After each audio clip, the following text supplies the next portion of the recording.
Ya, bagi kalian yang belum subscribe, silahkan di-subscribe karena subscribe itu gratis dan agar saya semakin termotivasi membuat video yang lainnya. Jika sudah, mari kita tonton dan perhatikan dengan seksama. Assalamualaikum warahmatullahi wabarakatuh. Di sini dengan saya Muhammad Zaki Sultoni, saya akan membahas sejarah Sumpah Pemuda yang pertama maupun yang kedua. Definisi Sumpah Pemuda itu sendiri yaitu salah satu tonggak utama dalam pergerakan kemerdekaan Indonesia. Ikrar ini sebagai bentuk kristalisasi semangat untuk menegaskan cita-citanya berdirinya negara Indonesia. Definisi tersebut saya kutip dari Wikipedia. Terus apa tujuannya? Yang pertama, tujuannya yaitu untuk memajukan persatuan dan kebangsaan Indonesia. Terus yang kedua, demi menguatkan hubungan antara sama perkumpulan pemuda kebangsaan di tanah air. Namun, Sumpah Pemuda pertama berakhir tanpa hasil yang memuaskan. Tentu saja pemuda-pemudi Indonesia tidak pasrah begitu saja dong. Karena pemuda-pemudi Indonesia zaman dahulu itu semangatnya semangat api yang sangat membara. Apa sih ya Allah. Terus karena pemuda-pemudi Indonesia tidak menyerah begitu saja, tidak lama kemudian Sumpah Pemuda kedua itu digelar pada tanggal 28 Oktober tahun 1928. Apa tujuannya? Yang pertama, melahirkan cita-cita semua perkumpulan pemuda-pemudi Indonesia. Terus yang kedua, membicarakan beberapa masalah pergerakan pemuda Indonesia. Yang ketiga, memperkuat kesadaran kebangsaan dan memperteguh persatuan Indonesia. Terus seperti yang kita ketahui, teks yang pertama itu yang mengungkapkan bahwa kami putra dan putri Indonesia mengaku bertumpah darah yang satu, berbangsa bertanah air Indonesia.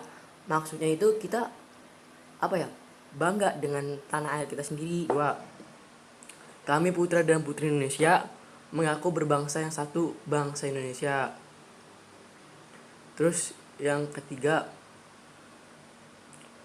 kami putra putri Indonesia menjunjung bahasa persatuan, bahasa Indonesia. Nah, ini yang wajib kita ketahui. Indonesia merupakan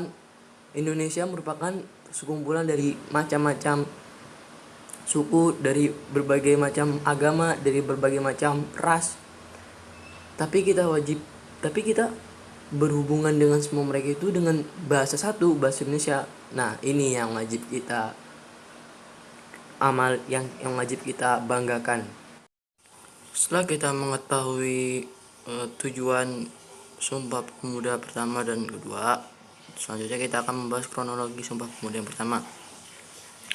Sumpah Pemuda menjadi rekaman bibit tersendiri bagi perjalanan bibit-bibit nasionalisme dan persatuan bangsa ini. Dan pada tanggal 20 Mei tahun 1928 itu udah ada organisasi satu, yaitu organisasi Budi Utomo. Kemudian pemikiran nasionalis, integrasi nasionalis itu juga langsung berkembang biak. Terus tumbuhlah pergerakan yang lain. Nasionalisme Indonesia juga berkembang lewat sebuah kelompok mahasiswa yang belajar di negeri Banda yang saat itu masih menjajah Indonesia. Lewat majalah bernama Indonesia Merdeka, perhimpunan itu menyatakan pikiran tentang perubahan nasib bangsa Indonesia. Yang dihilangkan itu sifat kedaerahan. Dua organisasi yang baru muncul dan langsung memasuki gelanggang politik adalah Perhimpunan Pelajar-Pelajar Indonesia dan Jong Indonesia.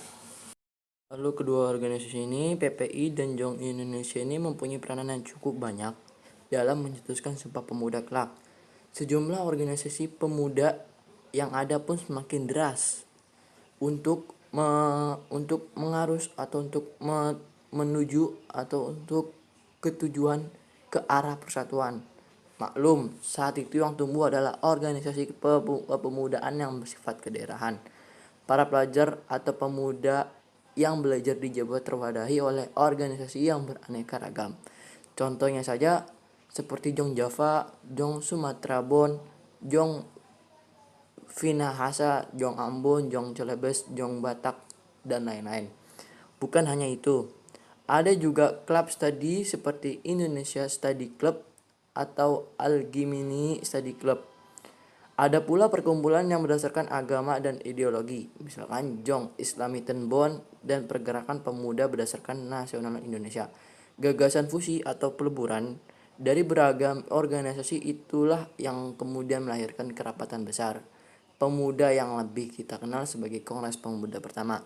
Tujuan kongres yang dipimpin oleh Muhammad Al-Tabarani dari Jong Java itu antara lain adalah membina perkumpulan pemuda yang tunggal. Maksudnya dari sanalah akan dimajukan paham persatuan dan kesatuan. Jadi waktu itu ada sekumpulan rapat yang dipimpin oleh Al-Tabrani itu gimana ya? Ada untuk ya untuk meluruskan paham-paham tersebut gitu. Sehingga predikat mereka memanglah benar-benar asli. Kemudian pada 23 April 1927, sejumlah Jong berkumpul untuk membahas kembali. Di sanalah berhasil dirumuskan dasar-dasar pikiran yang sama. Pikiran-pikiran itu mengkristal hingga muncul keinginan yang sama untuk membuat Kongres Pemuda yang kedua. Nah, terus habis itu susunan panitia kongres pun dibentuk. Hari pertama kongres dilangsungkan pada 27 Oktober dan yang kedua pada 28 Oktober. Yang hadir dalam kongres kedua kali ini memang lebih banyak, sekitar 750 orang. Yaitu Sugun Dojojo Puspito yang akhirnya membacakan rumuskan keputusan kongres. Dan ternyata awalnya itu Sumpah Pemuda bukan Sumpah Pemuda yang kita kenali sekarang. Dulu Sumpah Pemuda yang ditulis oleh Muhammad Yamin sebagai yang bertugas sebagai sekretaris Sumpah Pemuda.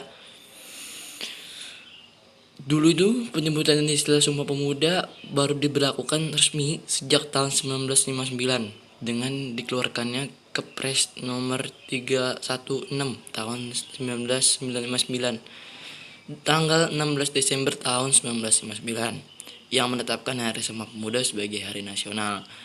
Kenapa? Karena pada saat itu baik peristiwa maupun ikrar tersebut tak memiliki sebutan atau judul tertentu seperti yang kita kenal sekarang. Sumpah Pemuda memang sukses diselenggarakan, memang berhasil diselenggarakan, tapi bukan berarti tidak ada halangan yang menjanggalnya begitu saja. Banyak yang menghalanginya, seperti dijaga ketat oleh polisi Belanda, dan pada saat itu pemuda Indonesia juga nggak boleh menyebutkan kata merdeka dan menyanyikan lagu Indonesia pun tanpa syair.